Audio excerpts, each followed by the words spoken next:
The Golden Age of WWE. Larger than life, of fantasy. Step in the ring, feel history. Welcome to the Golden WWE. I hope you have your sunscreen ready, because today on the Golden Era podcast with Sean Mooney, we're talking about SummerSlam. You gotta say it the right way to, if you're not feeling pain, you're not doing it right. Yeah, it's gonna get hot. This episode's gonna get hot. Oh yeah. SummerSlam. I know. How is he not? My voice would how do you survive? To him. That's why I think those things would never be. Well, one he did. Like, I think it was like this really long card, and I'm like, oh my god, like how could he talk after that? But Vince, has some deep pipes, so he could do it. It's just but the voice. It drove me crazy. I hated it. I hated that thing. But talk about it's the hype and get it in the grit. Vince had it for sure. And the classic SummerSlam music for 1990. I don't know if I can go on. I don't know if I can go forward on. I don't know if we can do this episode. I'm so sorry, folks. We'll have to shut it. We'll have to shut it down. He just wants to go by the beach. Wait, That's all. no. He just wants to go to the beach. Excuses. I think SummerSlam 1990 is in the Guinness Book of World Records for the most backstage and promos for this event. I think it won. I honestly, and I no problem with backstage promos, but everyone, I kid you, everybody got a shot. Everyone got to talk that day. Why do you think that was though? Like, why do you think everyone's like, we didn't have to fill in time. There's a lot of matches. Yeah, well, you talk about losing your voice. I don't even remember how many promos we did, and I know Gene did as many as I did, if not more. I think it was just an era also of just super promotion. Take advantage of every moment that we've got a captive audience and keep selling them. And it was a chance to introduce some of these guys that people knew, but really didn't get that many chances to do big promos besides the generic ones you might see on the event center. And so it was just an era when they really were doing super promotional work and just not wasting a second when we were doing these pay-per-view events. And boy, did they get practice that day. That's so true. Yeah. And we talked before, though. Some of these live, some of these taped, like, is it a mixed bag? Yeah, it's a mixed bag. As I've talked about before, that it just depended on, the situation with the match. If it was a post-match, that wasn't something you could really create before it happened, even if you knew the outcome, because you wanted the guys to look like they did in there. If Warrior had the paint knocked off of him, you wanted to see you had to see the same thing. Although in this one was interesting when we talk about the Demolition match and all the shenanigans, but when what you think you can get away with, but you wanted to have consistency there and also the feeling for the moment. But in a sizable production like that, any way you can be more efficient and nobody's going to know the difference, why not? But still, you've got you've got to get it done. And as I've always said, to me, it was live to tape. You didn't go in there thinking, we don't get this right, we'll just do it again. You basically, get the one shot. And I love hearing some of these pundits talk about these events where they're saying, let's go. So this is one of the 7 takes that they did for this one. That certainly happened in some cases, but for the most part, you better frickin' nail it, because we got to move on, and you're used to doing this stuff, and get it right. And that was always something that I was really concerned with, Steve, because, like I said, I'm the mic stand, and I don't want to be that guy who screws that up when you've got 4 or 5 guys that need to talk. You just make sure you put that mic in the right place. You remember whatever the bridge line is you're going to do, whatever you've come up with or worked out with them, and you get it to them, you move it, and you're out. Back to you at ringside.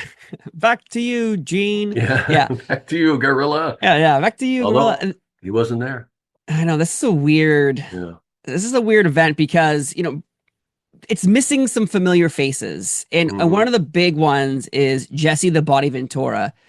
And last week we talked about SummerSlam 1989, where Gorilla was missing, and we didn't really know a reason why it's SummerSlam 1989. He was missing. We couldn't really figure one out. This one, while Jesse is not here, is because outside influences. He's going to have an opportunity to make a video game. And of course, it's his likeness, it's his name, but he's also on a television show that is making him famous. Yes, he was in movies. Yes, he did other things. But where he's known for, professional wrestling in the WWE. And I'm guessing Vince McMahon wanted a piece of that pie. And Jesse wasn't going to back down to that and was like, nah, I'm good. What really sucks is, though, this video game is never released in America. It comes out in Japan, not America. So all these fights, all this anger for nothing. What do you think about that? No, sir. No, not at all. You have updating. Not, you're saying? I have said this before, and I will say it again. Professional wrestling owes Jesse Ventura a great deal of credit because early on, when all this was going, because let's remember what the business was like back then. You're on your own. You are your own businessman. And Vince took full advantage of that, of working these guys against each other and saying, look, okay, it doesn't work for you. I lose one guy. I don't lose 60 or whatever it is. And he knew that's the way he had to keep it. And Jesse was somebody who had a great deal of confidence in what he was capable of doing as an entertainer.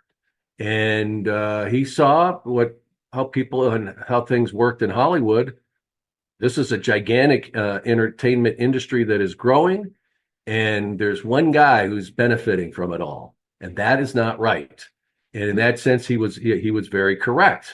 And the problem was, when it all came down to it, nobody was willing to stand next to him, which is, when he first would talk to these guys and talk to them behind the scenes and whatever, they're like, yeah, we need to do this. And then when it came right down to it, and we know what happened with the Hulkster going to Vince and that when they were trying to organize at the time, and that thing was shut down overnight.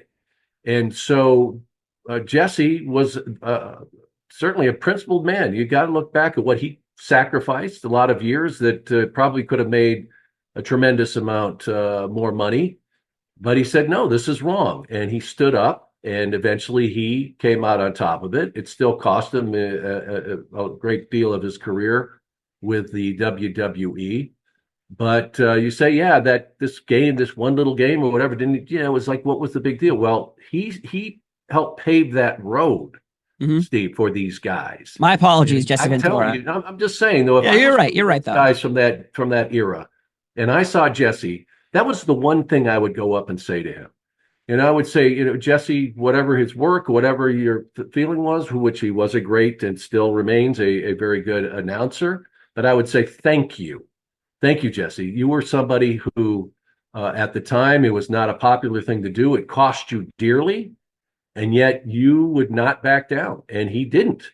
And he set the stage for all of that happening, where guys would eventually get royalties for everything, not just the video games, but the merchandise. And how much is that a part of what these guys benefit from now?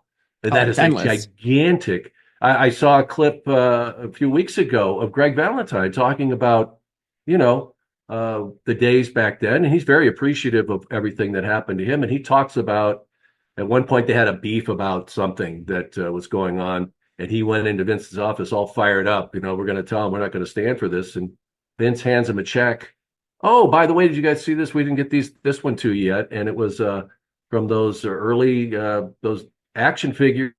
I think he said the check was for something well over $200,000. Now, think about what these guys had been earning prior to that. They're doing pretty well with the WWE, some of them making a couple $100,000, the big guys making more. Hulkster, of course, entering the million plus area.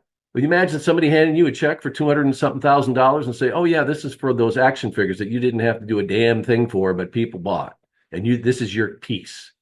So when you look back at that, that's a huge thing to me. I credit Jesse for really having the guts to stand up for it and having it cost him the price for doing that. It's amazing. He went to WCW after that, though. But do you think that Vince McMahon did deserve a slice of that pie, or no? Oh no, absolutely. There's no question. And the biggest piece of that pie, Mhm. he's the one that made it all happen. But my thought, but these guys, their likeness and everything, as we're seeing when it comes down to even with college athletes today, without them, you don't have anything. So you got to share that pie. Necessarily, they got to have the same slice, but you better give them a piece. Yeah, we've seen over the years with when, at least for now, currently, when women wrestlers get laid off, they kind of bring up, well, like, I wanted to open, this is years ago too, they wanted to open like a Twitch account to play video games and make money off of their wrestler's name while playing video games online, or having a Twitter, or having a YouTube Hmm. channel. And it turns out Vince was, no, because that's third party. I'm not getting a piece of that. You're getting it. YouTube's making money. What about me? I'm putting you on television. I own the copyright to your name, the Hmm. one you're using on television. Where's my money? So you shut Yeah, that shit down. Underneath Triple H, I believe new contracts were drawn up, so we can all, everyone, the WWE, the wrestler, and the third party can all make money together. So yeah. it's changed, obviously. But Jesse, we brought up before, sued for Coliseum videos. You know how? Hey, Sean Mooney, are you seeing any money from those times Yeah, you're I'm on not seeing the all of residuals. those Yeah. Coliseum videos? No, not oh my God. I wish. Look how many of those I did. You know, I remember, and I've told this story before. I used to negotiate my whatever you want to call them deals, contracts with Linda McMahon. I would sit across the desk from her. She was in charge of that part of it. And in the early days of my contract, and they were paying me pretty well for doing the event center. But I was thinking, no, I'm doing all these Coliseum videos, and I'm not really getting anything. And I know they're selling them, and I was be, well, you know what, Linda? I think I should get something extra for doing these Coliseum videos. And she's kind of like, exactly right. What if we gave? I think it was. What if we did? I don't know, $1,000 for every one you did? Huh, sold. Yeah. And I walked out of that office going, "Yeah, Mooney, geez, what a businessman! What a deal maker Go you buy a are." car right I now. You're should on have, a roll. I should have said, "Hey, Linda, how about instead of $1,000, how about 1%, just a point?" Hmm. On I the think back that would have end. been worth a few dollars, but I got a lot of those that we could talk about, but we're not here to talk about that today. But No, no, no, no, no. but really, and you talk about with Vince and his foresight on all this. That's why he always, when he brought somebody in, he made them somebody new. Besides remarketing them in a sense, but if you own that name, he was thinking ahead that the marketing purposes. If Of I own course. that name because I came up with it and I promoted it in my company. You can go wherever you like, but you try and become that character somewhere else, we're going to have a little problem. And if it's We under will find merchandise doing you. anything else, then there you go. So, other people that were on along these lines, it's, Sergeant Slaughter too. Got to give him credit and that Oh what yeah, he it's was able true. to do, and that he had that character. That was something that Vince wasn't able to touch. So it is. It's tremendous the way it's turned out. But back then, it was a whole different game. And Jesse was one of those guys who stood up Yeah. all alone to do it.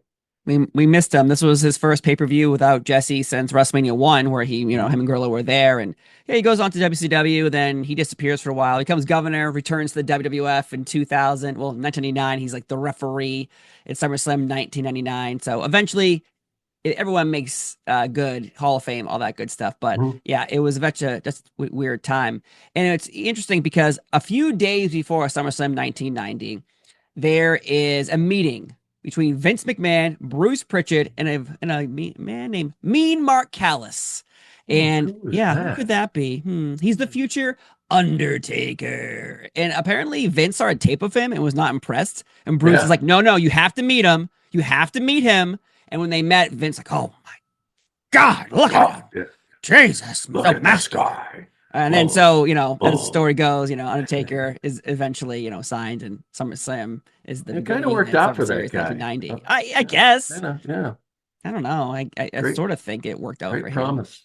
It's interesting though, like how many tapes? So you worked, I know you didn't work like actually in the office, you worked at the studio, but like how often do tapes and pictures of people who want to become professional wrestlers get brought into Stanford? Was that a common thing? Oh, yeah. Oh yeah. And I remember, one time being in Bruce's office. He had a box that was, a big moving box. It was just full of tapes that they'd throw the tapes into, and many of them I think ended up getting recycled for for other purposes. Well, oh yeah, I mean, especially when things took off, everybody wanted to be a part of it.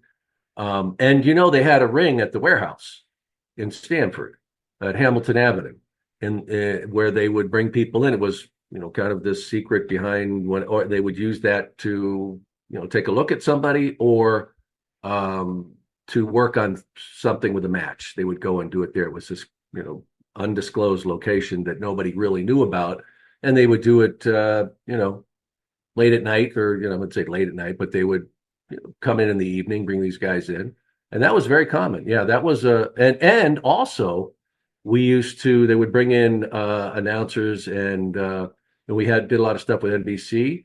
And when they would audition people and they didn't really want people to know about what was going on in New York, they'd bring those guys up there and go onto our audio booth. That happened many times. Wow. So wow. Yeah, that's a little side nugget. Yeah, no kidding, because it's just strange. Like Taker, Vince sees a tape of Taker. He's a tall guy. Vince likes big men. You can clearly tell in the company right now, but yet no interest in him.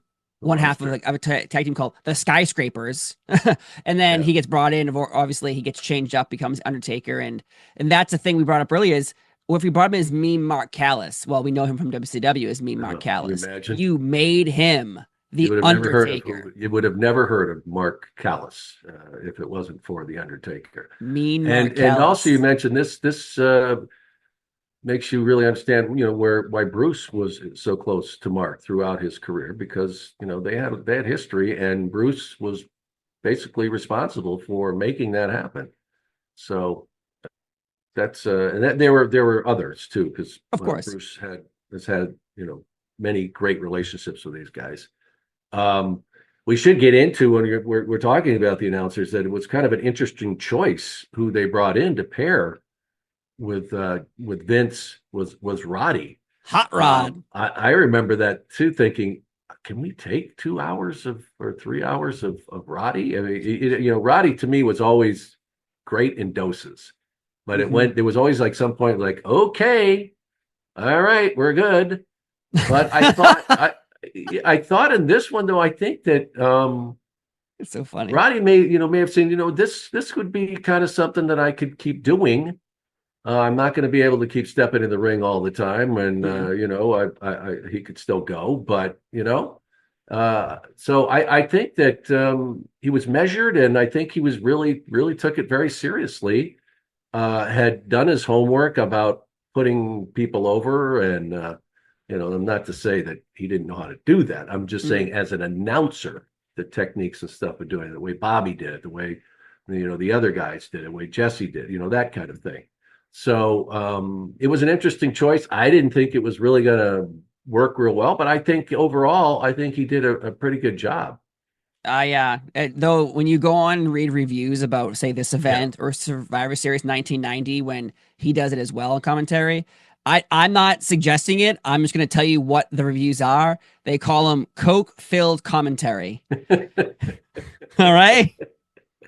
Now, I can't confirm. Right. Maybe I'm a little biased. I loved Roddy, so yeah, okay. Maybe it was, but maybe I was being too biased. He's going over there. Oh yeah. Like he's just screaming. I love him. Again, I don't know if he's coked up, fine. I don't care. Yeah, what are you doing? Yeah. Oh God, look at him go. Oh, yeah, he would just be screaming. Okay. I love it. So if they are coke-filled commentary, keep on going, Roddy. Well, keep doing those bumps if it's true. Exactly. I can't confirm or deny that's true or not. I want to know, though, we've talked about it before. We will talk about it later on the show, but like the main event of this. But I really want to get into something we haven't talked about, and it's sewer rats. Now we're gonna go. We're gonna go to sewer rats so here big because ones. You're talking about the big. Not just Harlem. Big. I'm talking Harlem sewer. I can't even fit it. They won't. We're bigger than cats. According to Bad News, not even bigger than small dogs. We're talking medium. I mean, they're like big, nasty, gnarly, huge rats. And rats. They can take on You know what they love to eat too?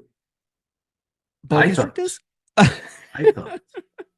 Yeah, you know, because Didn't know that. we had Matilda, we had Frankie, we had Damien. So we have our I guess our good animals. But now we're introducing evil animals with heel characters. Well, Harlem sewer rats, yeah. Jake the Snake's fighting Bad News Brown, animal versus animal. Harlem street fight featuring Yeah. live animals. Now we have seen Damien multiple times, so we know what he looks like. We know it's a snake. It's very large and it's green. Harlem Yeah. sewer rats. Can you describe to me what you thought was supposed to be presented to you and what actually is presented to the audience at home? We were supposed to be like super rats, and what we got was maybe possibly fucking possums. Oh, Steve, come on. You don't think that was a Harlem sewer rat that was featured in those vignettes? I thought it was interesting and a bit of a stretch to assume that even gigantic Harlem sewer rats would like Python. I had never heard. I've heard of large rats in New York City, but never, not even in the sewer system that some Python had come up through somebody's toilet. And so I thought that was a big assumption to think that those sewer rats would prefer or really enjoy Python. But hey, Don't judge. but the idea and you can go with it. It was a possum. You're right. They didn't really exist. I'm sure there's large rats, but these were possums. And why do I know that, Steve Fall? Why do I know firsthand that was a possum? Mm. Because do you have any investigating stories you'd like to share with us? I'm going to reveal this behind. Oh, yeah, okay. That we used to shoot the vignettes. Remember, I've told you before that we would do them at Stamford at Hamilton Avenue, and we had a big studio there, and we would bring the guys in to shoot these vignettes. And Bad News Brown, they brought him in to do this whole setup with the Harlem sewer rats. Now we had people that were animal handlers so that we could get different types of animals for these things because we were doing a lot of animals, as you mentioned. And they brought in this one possum. And the idea was that Bad News Brown was going to hold up exactly what this rat looks like and how big it was, and that this is what's going to happen with you, Jake Roberts, and your snake you bring around. And the idea was he was taking this and he was to throw this possum into this big trash can. It was a big metal trash can. Okay. Well, B&B was, an incredibly talented performer in the ring and as badass as you could possibly be. I mean, he was a badass. There's no question. It shouldn't have been bad news. It should have been Badass Brown. That guy had a reputation for, he said like he was known famous for, he would say there's two things I love to do, fighting and effing. That was kind of like his thing. And he legit loved to fight. And apparently the other thing. He was bad. Yeah, he was a badass. No kidding. So, but my point is, he wasn't greatest at cutting promos. So, as you can imagine, we might have had to do a more than one of these takes. And the poor possum. They're shooting this thing, and you get to it and almost get it, and unfortunately, most of these things that we would have to redo it is after he tossed this poor possum into this trash can. I don't know how many takes we did, but I remember after a while, at first that possum, they're worried that thing's jumping out of there. They're trying to grab it, whatever. Then after about the fourth or fifth time, that thing's getting a little like punch drunk from just getting tossed in there, and he's just getting beat to hell. And they didn't have a backup possum. They had the possum. That was the one they're going to do. Where's the backup one? And I don't know how many. And by the time the end of this thing, the thing is kind of like, like, I don't care what you do to me, just make it stop. Oh my God. So, the cage, there weren't a whole bunch. You see, we kind of lifted up there's nothing really in. There's nothing in there. There's no backups to help this poor bastard out. And I'm sure that I hope Mr. Possum recovered from his injuries, but I remember the animal guy off to the side just kind of just like like squirming of okay, how much longer? Because he doesn't want to bring back a dead possum. But I remember them doing a number of takes, and that poor possum was just beat up. And it's thank God it's a different era of like if people really knew it behind the scenes there, we might have been a little trouble for animal cruelty. I'm not going to go. I'm not saying that. I'm just saying there may have been an edge where people might have been concerned. But man, what a I'm glad they finally got that take, and nobody was happier than that Harlem sewer rat. Of course, that night. I have a theory that the WWF World Wildlife Fund got a wind of this, and that's why they wouldn't let up and sue the shit. WWE. I know the possum was still breathing and was moving around and was seemed to be okay, but he did take a beating, a number of dives, and it wasn't a work. Wow. Yeah. Yeah. I mean, they show that sewer rat, and it's like biting the cage. It's part of that same possum. Like, help me, let me out. Yeah. What's it doing with its mouth? I think it's talking to me. I'm not a Harlem sewer rat. I'm a possum. I'm a possum. I have a family. Shut up and get in there, you rat. Tough work. Hey man, sometimes you gotta dress up. Yeah, they told them, they're like, look, it's gonna be doing this lavish Vignette for the WWF, big time TV. And it's Bad News Brown. He's a big star. It'll be easy. They might do a spin-off. Payday. Yeah, you'll be back in your cage before you know it. Maybe back home with Mrs. Possum and the kids later this evening. Don't you worry. Don't worry, George. We got you. They had a lot of kids. I bet they did. Yeah. They were sucking on them Mama Possum's teeth. But man. Yeah, right. That's one of those moments from this event where you're like, man, promos in a sewer rat really jump out to me as one of those, like, wow, there's some crazy shit going on here. Yeah, and you never got to see them. Remember, ringside, they never were released. It didn't it was over. So I remember though watching it at the event, thinking like that there was a box, and they were trying to suggest that in that box, all these. I'm like, holy shit! Like, I don't want to even see the visual of them taking the top off, and you just imagine all these rats running all over each other and eating each other. Like, please don't show that. Thank God they didn't. But that was one of those moments of like, this is a little scary. Yeah, they needed to put something in there that would have the kid rattling was during the match. Those things are dying to get out. Shake it. Because they love python so much. It's like, God, I'm so hungry. They haven't fed me. But boy, I can get some python. And we did a whole episode on Earthquake destroying Hulkamania before. This is Hulk Hogan's return on this event. We did a whole show about it, like an hour and a half. If you want to check that out, go in the archives, check it out. We did an amazing job talking about Tugboat and Big Boss Man and Jimmy Hart and everyone. But people were still questioning of, should the return of Hulk Hogan be the main event of SummerSlam, or should the world champion, no matter who you are, should you be the main event? And the argument still is like, well, people believe the champion should always be the main event. How do you feel about this SummerSlam though? Since Warrior's a champion, fighting Rick Rude, it's like the fourth time they fight on pay-per-view, but do you believe the championship should always be the main event no matter who holds it? Yeah, I think because otherwise you lessen the value of the belt. I mean, that's the epitome. That's the top of the mountain. And I think when you do that, if it's not, it's maybe. I mean, you double main event or something, but you can't put it under. I think that just it takes away whoever the challenger is by far. And so I don't. You can argue as far as after you watch this event, which one might have deserved to be on top, whatever. But I still wouldn't have changed the order. I think that you had to go with the championship on top, and every time. I really do. I believe that too.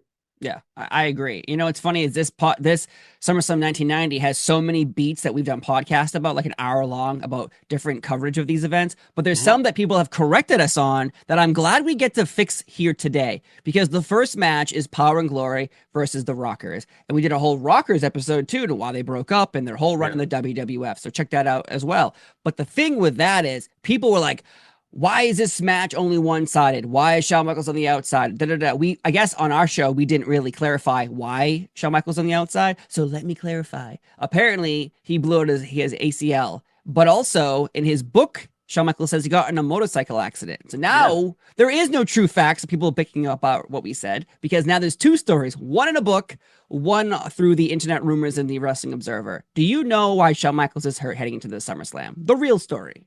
Well, I don't see why it had to be fabricated by saying that if that was the case that that it happened in a motorcycle accident. What difference really does it make that what happened, how it really happened, unless there was some nefarious circumstances behind it, or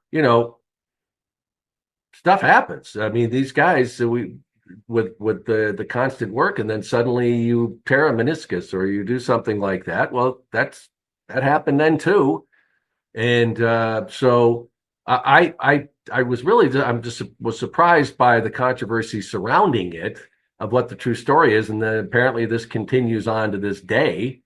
But I'll take Shawn Michaels' word for it. I don't really understand what other reason he would have had to have fabricated what happened. So and what the thought behind, I guess, to get everybody to the ring, where you had to do the chain thing with Hercules instead of announcing prior to the match that Shawn Michaels is hurt, he's not going to be able to perform, and saying, no, let's get everybody to the ring. And they think, and that we've got the Rockers that are going to be doing their thing, and then we can take care of Shawn early on, and throughout the match he can still kind of be involved, and we'll go over and do the kick the knee or whatever body part you've got that's ailing to keep you where you're supposed to be.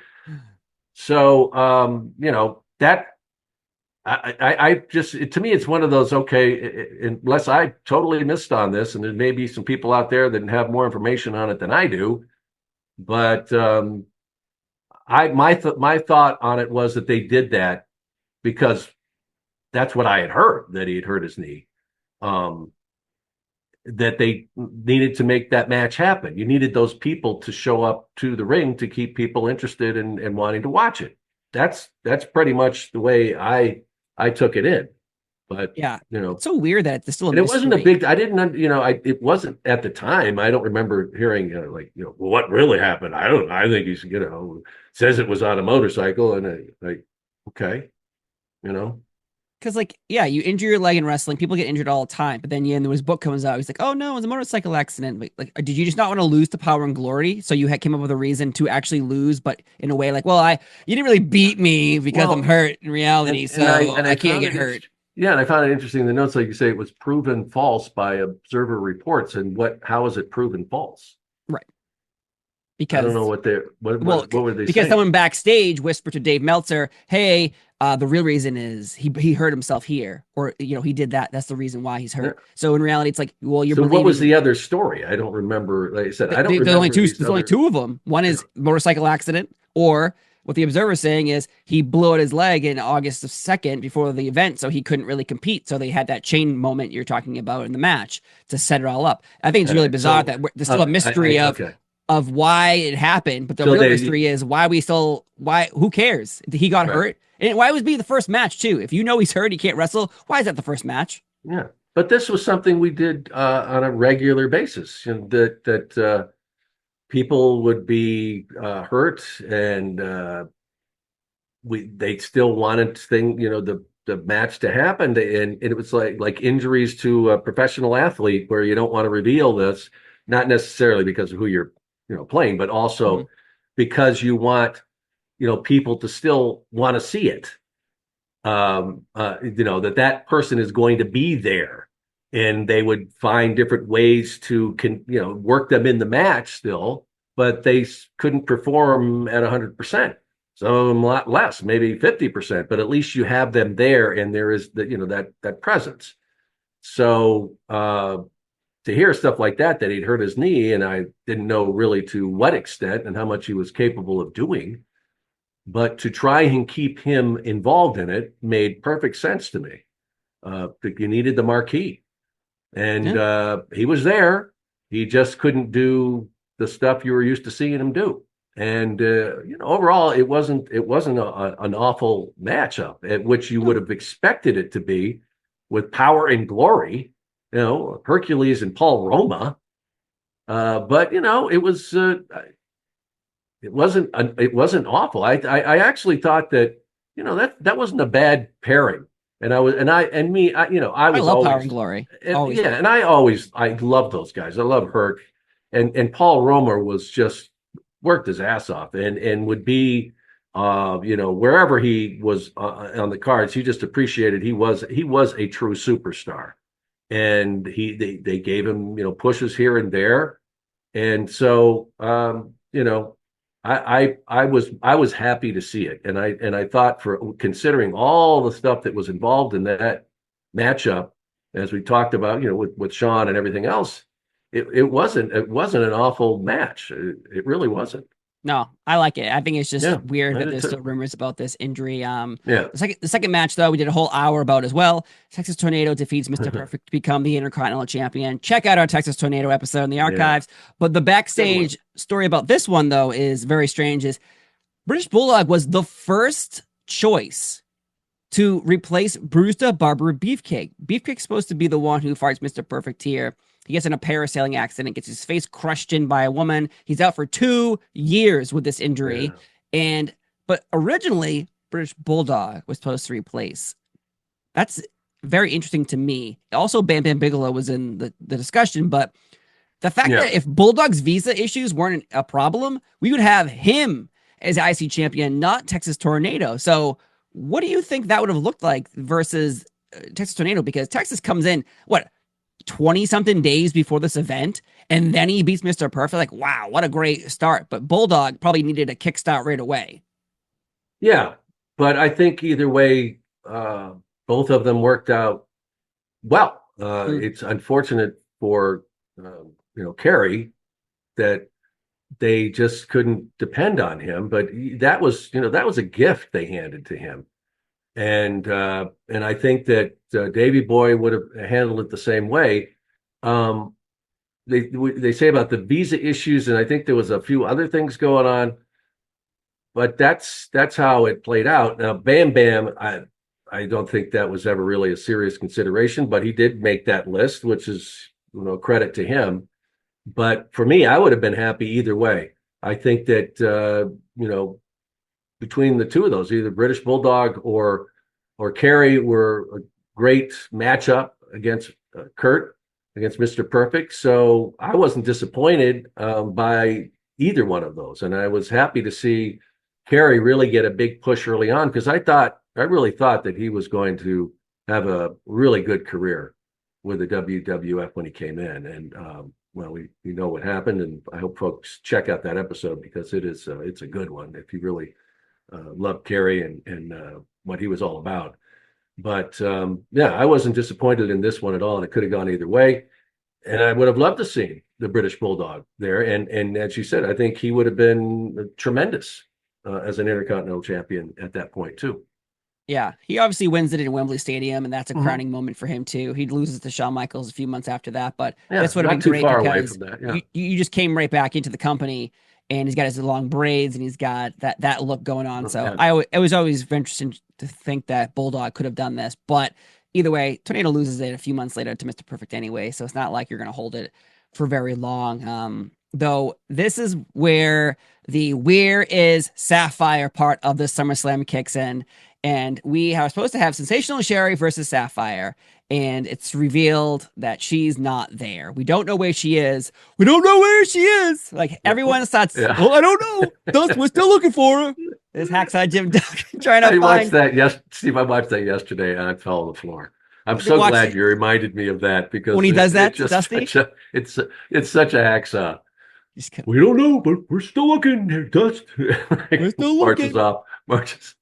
This was we talked about this a little bit on our Dusty episode, but was like Sapphire is like end. This was the end of her character pretty much, because they do shoot a few vignettes, but it's revealed that she was bought out by the $1 Million Man, because this match also connects to the Dusty Rhodes Macho Man match, where in that it's revealed the $1 Million Man did buy out Sapphire, and Dusty loses that match because of pretty much being heartbroken and also distracted. So it's just weird that out of nowhere, this SummerSlam flips into where's Sapphire, and I love it. Like the SummerSlam 1990, I love it so much because it has so many like weird things happening throughout the show, and that the Hacksaw Jim Duggan thing, if no one has seen it, go out there, type in Hacksaw Jim Duggan SummerSlam 1990, Dusty Rhodes possibly or Sapphire, and you'll have a good laugh. Yeah, it is a good one. And I have to say, I'm so glad that we were spared having to see this match happen. So Sherry got all dressed up for nothing with the Snidely Whiplash mustache. I think she was a cat, the way they had her dressed up. But I'm glad we were spared. And I think they realized, Sapphire was not. She had done some training, and you can do so much with people who don't know what they're doing in the ring. And I think they just figured this is going to be a dud no matter what we try and do with it or make it happen. And so just to try and wrap that thing up with a bow, unfortunately, it was also kind of the end of the run here event with Dusty too. So I'm like I said, I'll leave it at that. But I was like, okay, yeah, okay. It was already too long. Let's go. I was so happy for Sapphire and the time that she had there. I'm sure she had the time of her life. It is something that and she did really a great job with it and working with Dusty. And she adored Dusty anyway prior to this, and I think that they had a great relationship. A challenge for Dusty, and he certainly pulled it off. But it had its run, and that was it. Yeah, well, as we said in our Dusty episode, I think possibly Sapphire is also a rib on Dusty, but we can't confirm or deny that rumor. We'll just have to confirm that I believe it's true. That's what I'm confirming there. But next up, though, Warlord defeats Tito Santana. We were supposed to get Rick Martel versus Tito Santana. Rick Martel got injured, though, before this event, so he's not here. So instead of having Tito look strong beating Warlord, he loses to Warlord. He was injured? Well, he apparently wasn't injured. He was at a fashion show in Paris. He was a model. He's a model. Rick, the model Martel. That shows you the scorn he had for people that he would just... I'm too busy for this. I cannot. Spray my arrogance. Yes, I have a modeling performance, another appearance I must make. It's more important to me. Of course. I love Rick the Model Martel. When I remember showing my mom once like a picture of him when I was a kid, and he's like jacked up flexing, and I said to my mom, I'm gonna be like him someday, Mom. She's like, we have to work out. And I was like, well, I'm not gonna be like him someday. Can't work that hard. Yeah, I don't know what's going on in that body, but I don't know if it's just, I don't know. But he looked jacked. It was I think Royal Rumble 1990. He looks pretty big. But yeah, no Tito, Rick Martel blowout from Strikeforce breaking up. The only time they fight one-on-one, at least I can remember, is on an episode of Saturday Night's Main Event after Survivor Series 1990, and that was really like the blow off. They never had an official one-on-one match, which is kind of disappointing when you think about it, because it worked out for the Rick the Model Martel character. Tito Santana was still wearing Strikeforce gear for as long as I can remember, until he became El Matador and went back to his roots. Yeah. Arriba. Exactly. Arriba. You talk about jacked. Man, Warlord was at his peak at that point. Man, you talk of, he didn't have that bodybuilder physique, but Jiminy Crickets. I mean, that guy, it was kind of like you just felt like, the story. Can you itch my back for me? Yeah. There's the story of, I don't know if you've ever heard of it, but, Warlord wanted Kurt to give him one of his shots because he had a little trouble getting back to do, and that he went to put the thing in, and it bounced off his ass and like flew against the wall, and And Kurt's response was, yeah, yeah, Warlord, you're good. You're filled up. I don't know if that ever happened, but it's a great story. I think you're full. You're all full. Yeah. We're not getting anything else in there. Yeah. So, The needle won't put any more in. Yeah. But to his credit though, you know, that guy could move pretty well in the ring, even when as jacked as he was. And a lot of people have made the argument that he deserved a bigger push than he really ever got.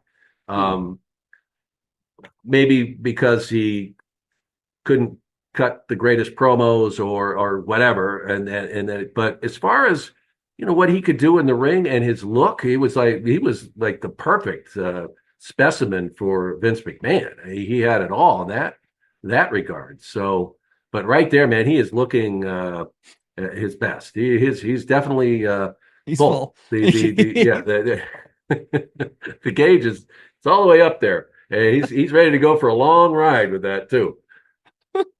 It's like, where's the line? The line broke off. Like we have gone past that moment right now. We cannot put any more in you. That is hilarious. Yeah. The Hart Foundation defeat Demolition next.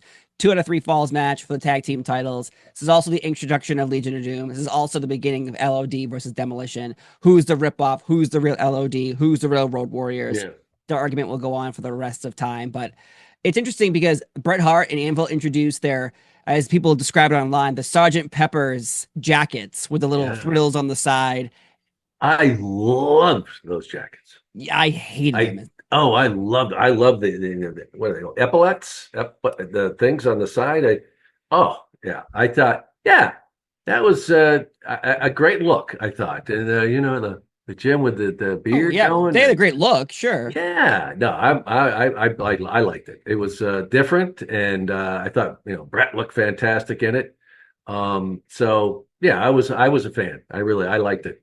I did. See, like Bret eventually adopts wearing a leather jacket all the time, and then from there, like it develops into his thing. But this is the beginning of him having jackets all the time. And also back then, Steve, I mean, how many people realized what a great combination pink and black were? Pink and black attack. Yeah, I mean, really, and a brave move, bold move to say, no, we're gonna have pink and black. I would say, you know, when you think of manly colors, people usually don't pick pink. No, that's what I was saying. I mean, that was in a sense ahead of its time. Now it's everywhere. You know, NFL, you know, everybody loves it. So now, explain to me in this match a little thing that happens, because to me, if you're the referee, you're dumb as shit. Where you have to decide who's going to wrestle, because there's 3 members of Demolition. There's only 2 members of the Hart Foundation. We're gonna have kind of what is it, Freebird rules, where we get to decide who's going to defend the tag team titles. Well, in this, they pull off the switcheroo, where we have one wrestler come in to replace another. But let me tell you something, folks. Smash doesn't look like Axe. Axe doesn't look like Crush. Crush doesn't look like either one. One's taller, one's shorter, one's pudgier, one has different hair. Are you kidding me to tell me that the referee's like, well, yeah, I didn't see that. No, unless Stevie Wonder is the ref. I mean, come on, that you talk about a stretch. I mean, like the haircuts were complete. The paint was different.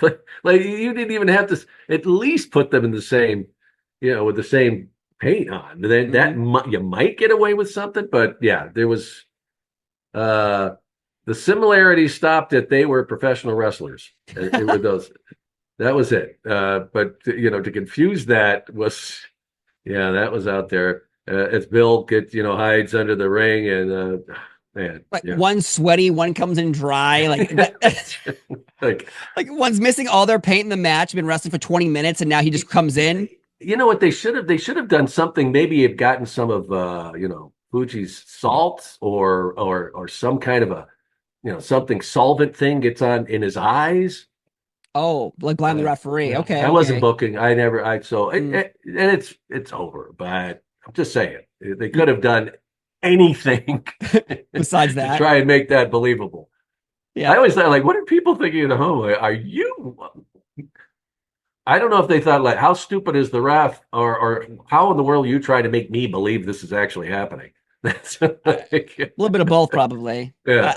It just reminds me of when you're a fan and you're in the crowd, like the ref's like, "What? Like, it's not him." The ref's Yeah, like, right. "What? It's not someone else. He's under the ring. The what?" And then I guess those moments, I can't hear you. There's so Yeah, many people yelling. A little louder, little louder, please. yeah, but Yeah, no, it was they tried. Boy, did they try. yeah, they But tried. And LOD get involved too, you know, setting up the Demolition LOD matches later on. But again, that we talked about again, we had an LOD podcast. We did about an hour and a half on them and their run with Demolition and the comparisons. Seriously, folks, this SummerSlam is hitting home all the great points we made for over an hour long beforehand. You got to check it out because we did some deep dives on these characters. But the Sergeant Pepper's jackets, really, you say you want one. You know, I know what I'm getting you for Christmas now, Mooney. love I 'em. know what I'm getting you for Christmas.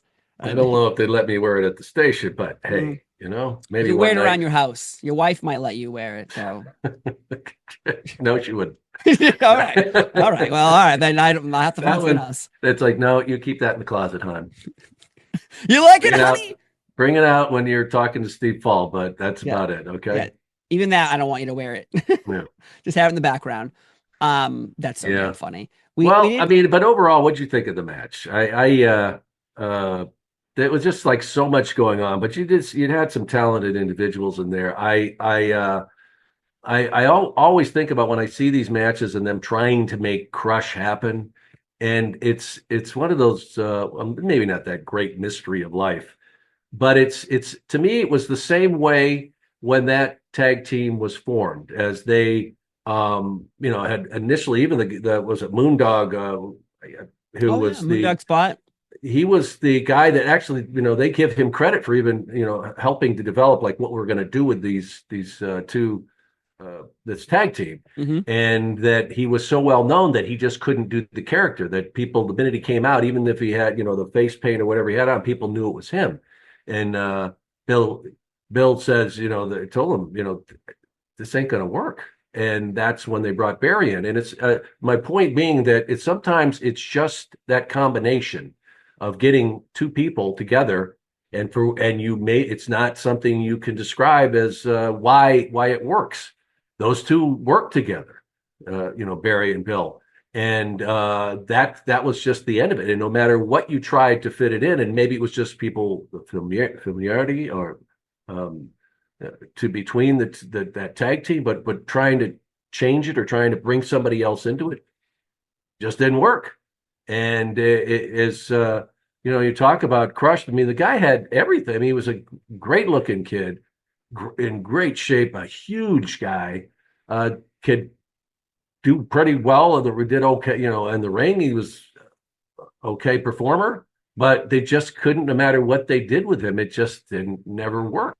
And that's just the unexplainable parts of this business. He was another one of those that just fell into that barrel of people that just seemed to have it all, but you couldn't make it happen. True. It's funny is I like the Hawaiian version a little bit, but then he became he was in the Nation of Domination years later because he actually got in trouble with the law in real life, and so I used that as a storyline. But yeah, I thought Crush was fine. But you're right, it's hard to replace someone like Axe for Smash and say like this guy's bigger, so he's better. Like, well, no, that's not true on all aspects of everything. But yeah, that good point. This match that we don't really have to jump into. It's Jim Duggan and Nikolai Volkoff take on the Orient Express. All very patriotic people for their own rights in different places. It's just a nice little throw this match in there. And yeah, after Nikolai has created an entire career of his life being the evil Russian, we'll give him a flag, and suddenly he's a babyface. I'm sorry, I ain't taking it. I ain't buying it. He's lying. Wow. Somehow he's going to do something. You can't just decide and give him a Boy Scout medal, and we're all good.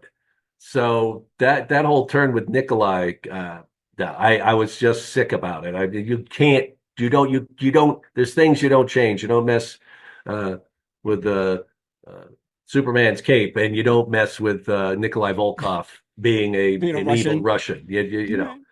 Okay. All right. Interesting point there.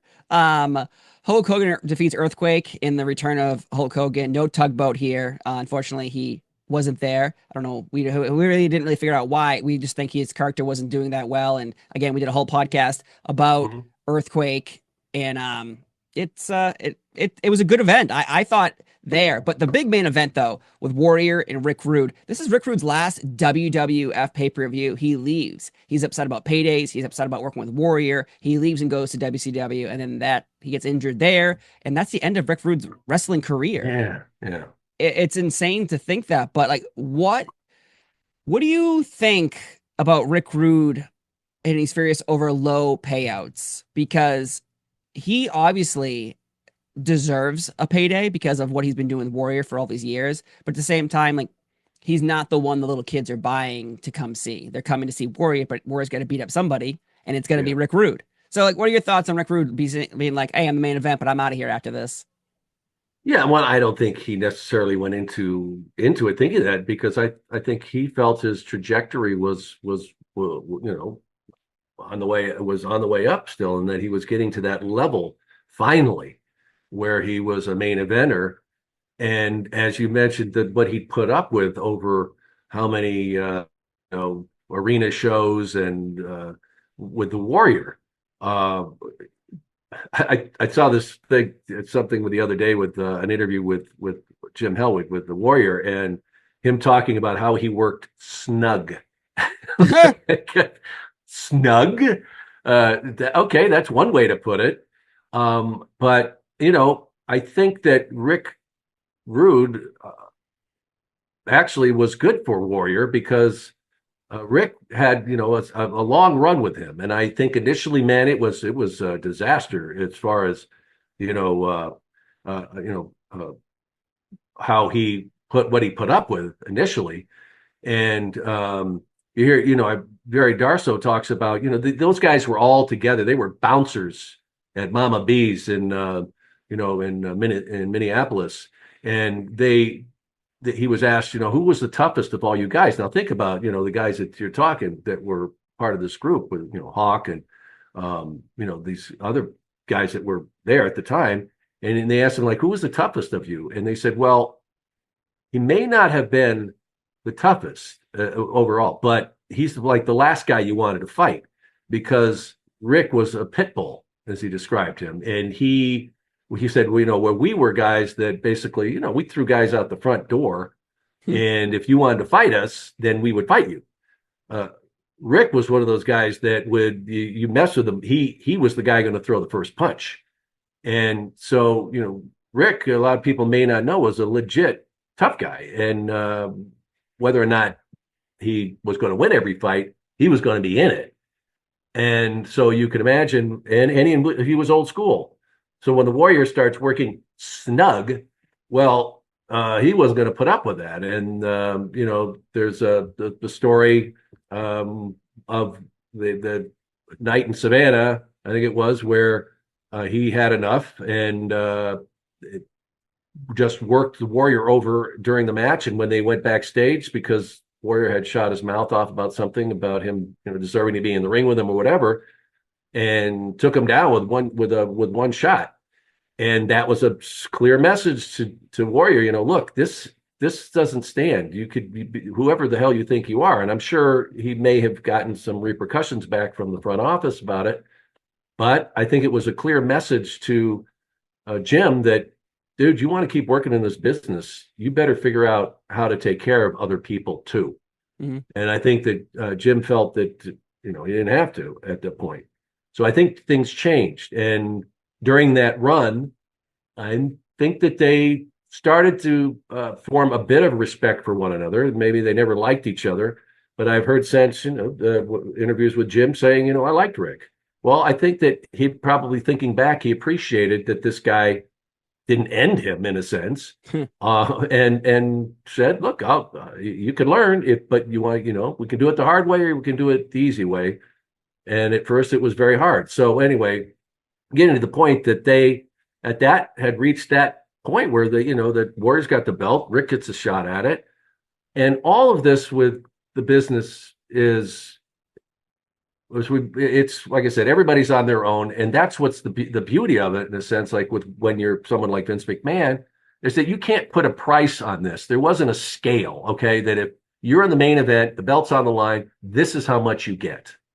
And that meant, and for everything that went in, there was never this idea of, okay, this is how when you get here, you get this. When you get there, there was no scale. There was no anything set up like that. So it was all depending on what the buildup was, what the promotion, what they felt it was, what the tickets are going to sell. Which, by the way, this pay-per-view did really well, and what you deserve in a payday. So it's all subjective.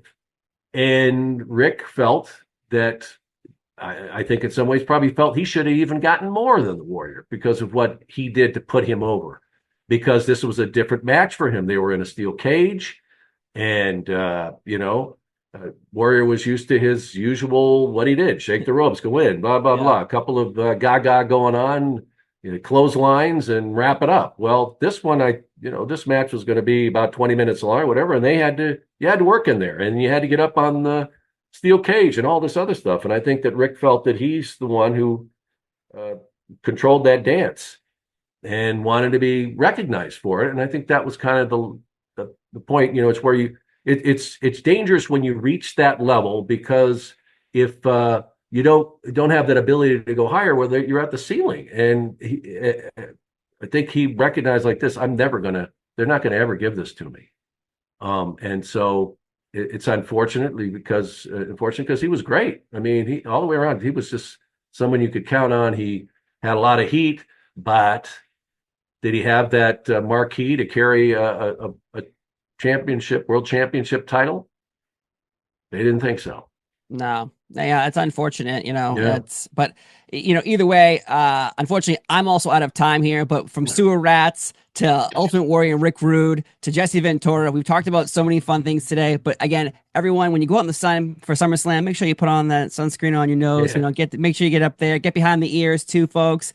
And if you need someone to put steroids into your butt, ask Mr. Perfect, because he'll do it for you, and he'll make sure to tell you if you're full or you just need to tip a little off there. And we're all full up today. We're all full today, but thanks for coming.